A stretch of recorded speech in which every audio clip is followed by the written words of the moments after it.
নমস্কার বন্ধুরা, বাংলার ইনভেস্টর ইউটিউব চ্যানেলে আপনাদের সকলকে স্বাগত জানাই। তো চ্যানেলে প্রথমবার এসে থাকলে চ্যানেলটা অবশ্যই সাবস্ক্রাইব করে রাখবেন। তো চলুন এই ভিডিওটা শুরু করা যাক। তো আজকের দিনে বলতে পারেন এই মার্কেটে একটা খুব বড় পতন কিন্তু আমরা দেখতে পেয়েছি। তো 26,000-এর যে সাইকোলজিক্যাল লেভেল সেটা ভাঙার পরে এই যে পতন সেটা কিন্তু আরো বেশি হয়েছে।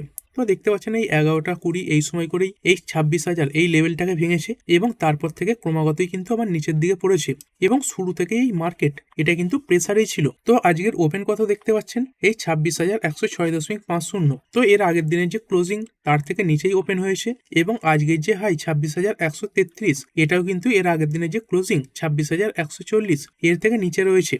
মানে মার্কেট আজকে কিন্তু একবারের জন্যও এই সবুজে যায়নি। আর আজকে লো কত লাগিয়েছে এই 25,858 আর ক্লোজ কত এই 25,876। তো মোটামুটি বলতে পারেন আজকের যে লো তার কাছাকাছি কিন্তু ক্লোজিং দিয়ে দিয়েছে। আর এটা তো গেল নিফটি ফিফটি। আরো যদি অন্যান্য ইন্ডেক্স গুলো দেখি এই বিএসসি সেন্সেক্স এখানেও কিন্তু 1%-এর কাছাকাছি পতন আজকের দিনে দেখতে পাওয়া গেছে। তবে এই নিফটি বিএসসি সেন্সেক্স এগুলোর তুলনায় ব্যাংক নিফটিতে পতন কিছুটা কম। তো যদি ব্যাংক নিফটির কথা বলি বা নিফটি ব্যাংক, তো এটা 0.5%-এর কাছাকাছি ডাউন হয়েছে। তারপরে যদি ব্রডার মার্কেট ইন্ডাইসেস গুলো দেখি নিফটি নেক্সট 50 দেখতে পাচ্ছেন 2%-এর উপরে পড়েছে এবং এই নিফটি নেক্সট 50 এর মধ্যেও কিন্তু অনেক বড় বড় কোম্পানি রয়েছে। তারপরে নিফটি ফাইন্যান্সিয়াল সার্ভিস এটা 0.65% পড়া এবং মিড ক্যাপ এবং স্মল ক্যাপ এইগুলোর তো একেবারেই খারাপ হাল। তো এই মিড ক্যাপ 2%-এর উপরে পড়া। তারপরে নিফটি 100, 200, 500 সব 1-1.5%-এর কাছাকাছি পড়েছে। এই মিড ক্যাপ 50, মিড ক্যাপ 100 বলতে পারেন প্রায় 2%-এর কাছাকাছি ডাউন এবং স্মল ক্যাপ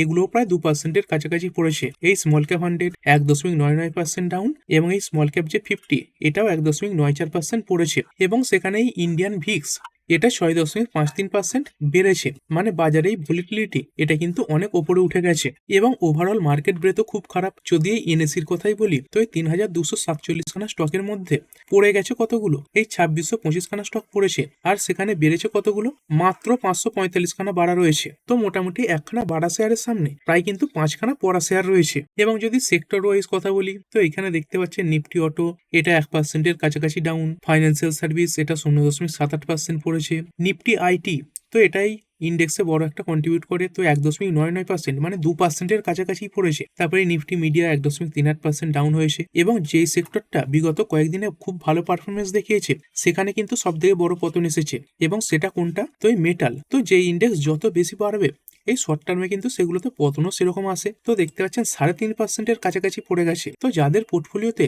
এই মেটা স্টক রয়েছে তাদের পোর্টফোলিও কিন্তু অন্যদের থেকে আরো বেশি খারাপ হওয়ার সম্ভাবনা দেখা যাচ্ছে। তারপরে নিফটি ফার্মা 1.39% পড়েছে, পিএসইউ ব্যাংক পড়ে গেছে 2%-এর উপরে, প্রাইভেট ব্যাংক এই নিফটি রিয়েলটি সবই পড়া। তো নিচের দিকে যতই যাবেন সবই কিন্তু এরকম লাল নিশানেই আজকে বন্ধ হয়েছে। আর মার্কেটকে যে ফেলেছে মানে নিফটি ফিফটির মধ্যে কোন স্টকগুলো সব থেকে বেশি কন্ট্রিবিউট করেছে তো বড় বড় কোম্পানির নাম দেখতে পাবেন।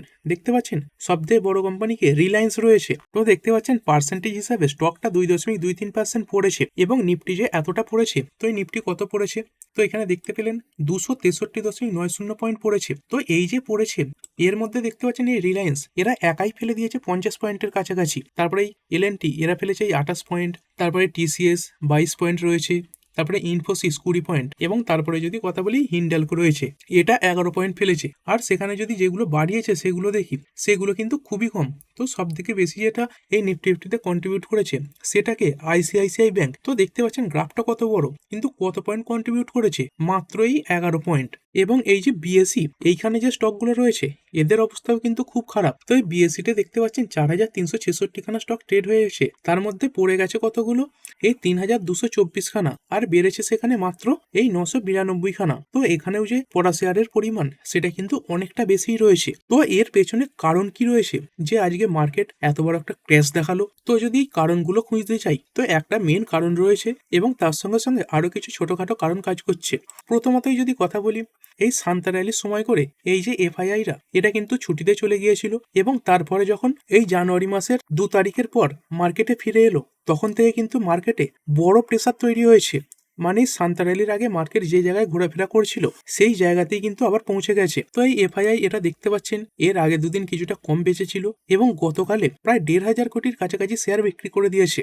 এবং তার সঙ্গে সঙ্গে যদি বড় কারণটার কথা বলি, তো সেটা হচ্ছে এই ডোনাল্ড ট্রাম্প। তো এই ডোনাল্ড ট্রাম্প কি করেছে, ইনি একটা নতুন বিল কিন্তু নিয়ে এসেছেন। তো কি বিল দেখতে পাচ্ছেন, ট্রাম্প অ্যাপ্রুভস রাশিয়া স্যাংশন বিল। তো এই রাশিয়া স্যাংশন বিল এটা আনা হয়েছে। তো এই বিলটা কি দেখতে পাচ্ছেন, 500% tariff on countries buying Russian oil, মানে যে দেশগুলো রাশিয়ার থেকে এই তেল কিনবে তাদের উপর 500% ট্যারিফ বসিয়ে দেওয়ার কথা বলা হয়েছে। তো বর্তমানে ইন্ডিয়ার উপরেই কিন্তু সব থেকে বেশি ট্যারিফ রয়েছে 50%। আর এই 50% ট্যারিফেই অনেক ব্যবসা তো প্রায় শেষ হয়ে গেছে মানে আমেরিকার সঙ্গে। আর এই সেখানে 500% যদি ট্যারিফ বসে যায়, সেখানে কিন্তু পুরোপুরি ব্যবসায় আর আমেরিকার সঙ্গে থাকবে না। আর এটা কিন্তু শুধুমাত্র ইন্ডিয়ার জন্য নয়, দেখতে পাচ্ছেন যে সমস্ত দেশগুলো এই রাশিয়ার থেকে তেল কেনে তাদের উপর কিন্তু ট্যারিফ বসাবার কথা বলা হয়েছে, এই 500% ট্যারিফটা।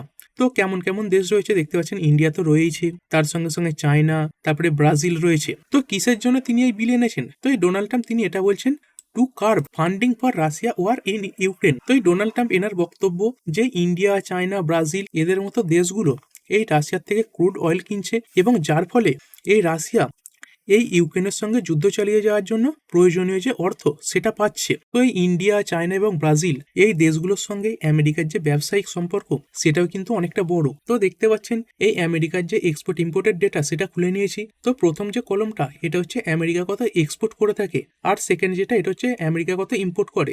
তো এই আমেরিকা যেটা ইম্পোর্ট করে তার মানে হচ্ছে এটা কোনো না কোনো দেশ এক্সপোর্ট করছে। তো সেই হিসাবে যদি দেখি চায়না, তো চায়না দেখতে পাচ্ছেন এই দেশটা এই আমেরিকার থেকে ইম্পোর্ট করে 143 বিলিয়ন ডলারের কাছাকাছি জিনিসপত্র, এবং চায়না আমেরিকাকে এক্সপোর্ট করে কত এই 438 বিলিয়ন ডলারের জিনিসপত্র। মানে এই ট্রেডের ফলে চায়নাই কিন্তু বেশি লাভবান হয়, কারণ চায়না থেকেই বেশি জিনিসপত্র আমেরিকাতে যাচ্ছে। তারপরের যদি দেশের কথা বলি, তো এখানে দেখতে পাচ্ছেন ইন্ডিয়া। তো এই আমরা আমেরিকা থেকে কত পরিমাণে জিনিস ইম্পোর্ট করি, এই 41.8 বিলিয়ন, আর আমরা কত এক্সপোর্ট করি এই 87 বিলিয়ন। মানে আমরা এই আমেরিকার সঙ্গে ট্রেড সারপ্লাসে রয়েছি। এবং তার সঙ্গে সঙ্গে আরো একটা যে দেশের কথা বলা হচ্ছে এই ব্রাজিল। তো এই ব্রাজিল এরা আমেরিকা থেকে ইম্পোর্ট করে এই 49 বিলিয়ন ডলারের সামগ্রী এবং এই আমেরিকাতে এক্সপোর্ট করে এই 42 বিলিয়ন ডলারের সামগ্রী। মানে যদি এই ব্রাজিল এই দেশটার উপর 500% ট্যারিফও বসে যায়, সেক্ষেত্রে কিন্তু ব্রাজিল দেশটা এদের যে ক্ষতি সেটা কিন্তু আমেরিকার থেকে কম হবে, কারণ এই ব্রাজিল এরা কিন্তু ট্রেড ডেফিসিয়েটে রয়েছে। আর সেখানে আমরা এবং এই যে চায়না রয়েছে এরা কিন্তু আমেরিকাতে বেশি জিনিস এক্সপোর্ট করে। তো ডোনাল্ড ট্রাম্প এটা বলছেন যে রাশিয়া এবং ইউক্রেনের মধ্যে যে যুদ্ধ চলছে সেটা বন্ধ করার জন্য তিনি এই বিল নিয়ে এসেছেন, কিন্তু এর পেছনে আরো একটা কারণ কিন্তু অনেকে মনে করছেন। তো সেটা কি, তো এই ব্রাজিল, রাশিয়া, ইন্ডিয়া, চায়না এবং সাউথ আফ্রিকা এই দেশগুলো মিলিয়ে যে ব্রিক্স নেশন তৈরি হয়েছে, যদিও পরে আরো কিছু দেশ যোগ হয়েছে, তো এরাও কিন্তু চেষ্টা করছে একটা আলাদা কারেন্সি সেটাকে বাজারে নিয়ে আসার। তো সেরকমটা যদি হয় তাহলে আমেরিকার যে ডলারের আধিপত্য সেটা কিন্তু নষ্ট হয়ে যাবে। আর এই আমেরিকা তারা কিসের ওপর টিকে আছে, তারা কিন্তু এই ডলারের ওপরেই টিকে রয়েছে। তো দেখতে পাচ্ছেন এই দেশগুলোকে জব্দ করার জন্যই আমেরিকা কিন্তু বারবার বিভিন্ন পদক্ষেপ নিচ্ছে। এবং তার সঙ্গে সঙ্গে যদি কথা বলি, এই যে কিছুদিন আগে ভেনেজুয়েলার প্রেসিডেন্টকে ধরে নিয়ে এসেছে, তো সেই ভেনেজুয়েলা তারা কিন্তু নিজেদের যে কারেন্সি মানে লোকাল কারেন্সি তাতেই এই ক্রুড অয়েল সেটা সরবরাহ করছিল। তো বলতে পারেন মোটামুটি ডলারের যে আধিপত্য সেটা বজায় রাখার জন্যই ডোনাল্ড ট্রাম্প তিনি কিন্তু এভাবে বিভিন্ন স্যাংশন লাগাবার কথা বলছেন। তবে এই খবরে শুধু ইন্ডিয়া নয়, অন্যান্য যে বাকি ইন্ডেক্সগুলো রয়েছে সেগুলোও পড়েছে। তো যদি ইউরোপ মার্কেটের কথা বলি, তো দেখতে পাচ্ছেন ড্যাক্স এটাও লাল নিশানে, তারপরে এই ফুটসি এটাও 0.24% পড়া, তারপরে ক্যাক 40 পড়ে গেছে 0.21%। ইউরো স্টক এটাও ডাউন হয়েছে। তারপরে যদি এই এশিয়ান মার্কেটগুলো দেখি, এই জাপানের মার্কেট দেখতে পাচ্ছেন 1.63% পড়েছে। তারপরে যে চীনের মার্কেট রয়েছে এখানে পতন কম 0.07%, এবং হ্যাংসাং এটা 1.17% ডাউন হয়ে গেছে, এবং এই কোসপি এটা একদম ফ্ল্যাট পারফরমেন্স দেখাচ্ছে। তো মোটামুটি এই খবরে গ্লোবাল মার্কেটে কিন্তু পতন দেখা গেছে।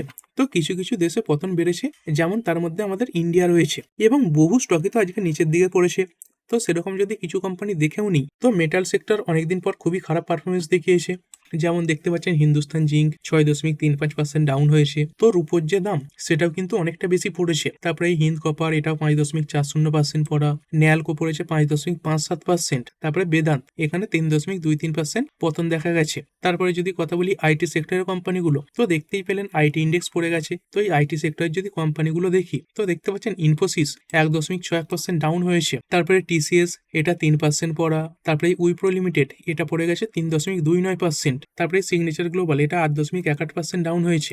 আর এরপরে যদি এক্সপোর্ট রিলেটেড কোম্পানিগুলো দেখি, যেমন এই টেক্সটাইল এক্সপোর্ট করে থাকে এই গোকুলদাস এক্সপোর্ট 8%-এর উপরে পড়া। তারপরে এই সিফুড সেগমেন্টে কাজ করা কোম্পানি এই আবান্তি ফিডস, এটা পড়েছে 8.87%। তারপরে এই অ্যাপেক্স প্রোজেন 7.95% ডাউন হয়েছে। তো এর পরের ভিডিওতে যেই স্টকগুলোর উপর বেশি এফেক্ট পড়েছে সেই নিয়ে কিন্তু ডিটেলসে আলোচনা করব। তো চলুন, কিছু শেয়ার এই খারাপ পরিস্থিতিতেও বেড়েছে সেগুলো দেখে নিই। তো কিছু কিছু স্টক রয়েছে যেগুলো হয়তো রিটেল ইনভেস্টরদের পোর্টফোলিওতে থাকেই না, যেমন এই বালাজি অ্যামাইন্স 13.59% বেড়েছে। তো কোম্পানির জন্য কিছু খবর ছিল। তো এই কোম্পানিটা এই যে সোলারপুর ইউনিট রয়েছে সেটার জন্য 258 কোটি টাকার একটা ইনসেন্টিভ পেয়েছে, মানে সরকারের তরফ থেকে সাহায্য পেয়েছে। তো সেই খবরে এই স্টকটা কিন্তু বেড়ে গেছে। এবং এরই সঙ্গে সঙ্গে এই সেগমেন্টে কাজ করা আরো একটি কোম্পানি মোটামুটি ভালো পারফর্ম করেছে, সেটা হচ্ছে এই অ্যালকাইল অ্যামাইন্স। এখানে দিনের শেষে 2.83% তেজি দেখা গেছে।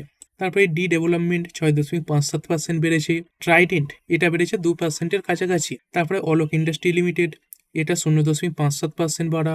নিভা বুপা বেড়েছে 4.14%। সোলার ইন্ডাস্ট্রিজ 1.22% বাড়া। তারপরে সিএট এটা 1.39% বেড়েছে। এরপরে যদি একবার কমোডিটি মার্কেটের দিকে দেখি, তো এখানে দেখতে পাচ্ছেন এই যে গোল্ড ফিউচার এটা 0.1%-এর কাছাকাছি পড়েছে। এবং এই যে সিলভার, এখানে দেখতে পাচ্ছেন আস্তে আস্তে কিন্তু বড়ই পতন দেখা যাচ্ছে। আজকের দিনে 4.76% পড়ে গেছে। তো এই রিসেন্ট দিনে যে হাই লাগিয়েছে প্রায় 2,60,000-এর কাছাকাছি, তো এটাই কিন্তু শর্ট টার্মে এই সিলভারের হাই হতে পারে। এরপরে কিন্তু নিচের দিকেই প্রায় অনেকদিন কনসোলিডেট করতে পারে, কারণ এরকম একতরফা তেজির পরে এই যে কনসোলিডেশন ফেজ সেটা কিন্তু সব অ্যাসেটেই আসে। তারপরে কপার ফিউচার্স এটা 3.41% ডাউন। তো কপার রিলেটেড কোম্পানিগুলোও পড়েছে, সিলভার রিলেটেড কোম্পানিগুলোও পড়েছে। এবং তারই সঙ্গে সঙ্গে এই যে জিঙ্ক ফিউচার এটা 1.37% ডাউন হয়েছে। আর যদি এই নিফটির কথা বলি, তো 4খানা মাত্র শেয়ার পজিটিভে বন্ধ হয়েছে। আর সেখানে পড়েছে কত, এর প্রায় 10 গুণ শেয়ার বেশি পড়ে গেছে, 45টা শেয়ার নিচের দিকে পড়া। এবং একখানা শেয়ার আনচেঞ্জড, মানে আগের দিনের ক্লোজিং প্রাইসেই বন্ধ হয়েছে। আর এই নিফটির মধ্যে টপ গেনার এবং লুজার তো 4টে কোম্পানি বেড়েছে, সেরকম 4টেই লিস্টে রয়েছে। ইটার্নাল 0.78% বাড়া। তারপরে এসবিআই লাইফ 0.5%-এর কাছাকাছি বেড়েছে। আইসিআইসিআই ব্যাংক এটাও 0.5% বাড়া। এবং বাজাজ ফাইন্যান্স এটা 0.13% বেড়েছে। আর যদি পড়া শেয়ারগুলোর ব্যাপারে কথা বলি, তো এই হিন্ডালকো 3.78%, তারপরে Jio Finance 3.57%, Wipro, ONGC, Tech Mahindra সবই কিন্তু 3%-এর উপরে পড়েছে। তো দেখতে পাচ্ছেন যেখানে পড়া শেয়ারের কথা হচ্ছে সেখানে টপ 5খানা কোম্পানি 3%-এর উপরে পড়েছে, কিন্তু সেখানে যে বাড়া শেয়ারগুলো সেগুলো কিন্তু কোনোটাই 1%-এর উপরেও বাড়তে পারেনি, সবই কিন্তু 1%-এর নিচে বাড়া রয়েছে। তো এই ভিডিওটা এখানেই শেষ করছি। পরের ভিডিওতে এই আমেরিকার ট্যারিফ রিলেটেড আরো কিছু নিউজ কভার করা হবে। তো ঠিক আছে বন্ধুরা, আশা করছি ভিডিওটা আপনাদের ভালো লেগেছে। আপনি চাইলে এটাকে লাইক এবং শেয়ার করতে পারেন। আর শেয়ার মার্কেট সংক্রান্ত ডেইলি নিউজ আপডেট পেতে চ্যানেলটা সাবস্ক্রাইব করে রাখবেন এবং পাশে থাকা বেল আইকনটি টিপে অল অবশ্যই সিলেক্ট করে রাখবেন, যাতে পরবর্তী ভিডিওর নোটিফিকেশন আপনার কাছে সময় মতো পৌঁছে যায়। আর হ্যাঁ, ভিডিওটি শুধুমাত্র ইনফরমেশন এবং এডুকেশনাল পারপাসের জন্য বানানো হয়েছে। আমি সেবি রেজিস্টার্ড নই, তাই কোনো প্রকার শেয়ারে কোনো প্রকার বাই, সেল, হোল্ড বা অ্যাভারেজ করার কোনো সিদ্ধান্ত নেওয়ার আগে আপনার যে ফাইন্যান্সিয়াল অ্যাডভাইজার আছে তার সঙ্গে অবশ্যই আলোচনা করবেন। দেখা হচ্ছে পরের ভিডিওতে। ধন্যবাদ।